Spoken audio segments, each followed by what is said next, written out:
তো বন্ধুসকল আজি এইচ মটৰ্ছৰ ভিডিঅ'ত আপোনালোক সকলোকে কেইখনমান স্কুটিৰ মই আপডেট কৰি আছোঁ। বহুতখিনি স্কুটি আমাৰ তাত এভেইলেবল আছে আৰু গোটেই ধুনীয়া ধুনীয়া কণ্ডিশ্যনৰ স্কুটি আপোনালোকে দেখিবলৈ পাব, চাব পাৰে ভিডিঅ'টোত।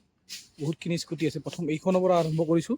এইখন আছে আমাৰ ওচৰত চুজুকি এভেনিছ 2022ৰ শেষৰ ফালৰ গাড়ী হয় আৰু বহুত ধুনীয়া কণ্ডিশ্যনত আছে গাড়ীখন, চাব পাৰে কালাৰ চালাৰ। আৰু এইখন গাড়ী যদি আপোনালোকে ল'ব বিচাৰে ইয়াৰ প্ৰাইচটো আহিব 59,000 হ'লে ল'ব পাৰিব। নেক্সট চাব পাৰে এখন জুপিটাৰ, যদি কম বাজেটত কোনোবাক লাগে 2019 মডেলৰ গাড়ী হয়, খুব ধুনীয়া কালাৰত আছে গাড়ীখন। আৰু এইখনৰ প্ৰাইচটো আহিব মাত্ৰ 38,000 হ'লে ল'ব পাৰিব। নেক্সট আৰু এখন জুপিটাৰ নিউ মডেল 2024ৰ গাড়ী হয়, চাব পাৰে খুব ধুনীয়া কণ্ডিশ্যনত আছে। এইখন গাড়ী যদি ল'ব বিচাৰে ইয়াৰ প্ৰাইচটো আহিব 69,500। এখন এৰক্স আছে, চাব পাৰে এৰক্সখন 2022 মডেলৰ গাড়ী হয় আৰু এই এৰক্সখনৰ প্ৰাইচটো আহিব 99,000। নেক্সট আৰু এখন জুপিটাৰ দেখাই আছোঁ, এইখন 2023 মডেলৰ গাড়ী হয়, মাত্ৰ 13,000 ৰানিং আছে আৰু এইখনৰ প্ৰাইচটো আহিব 65,000।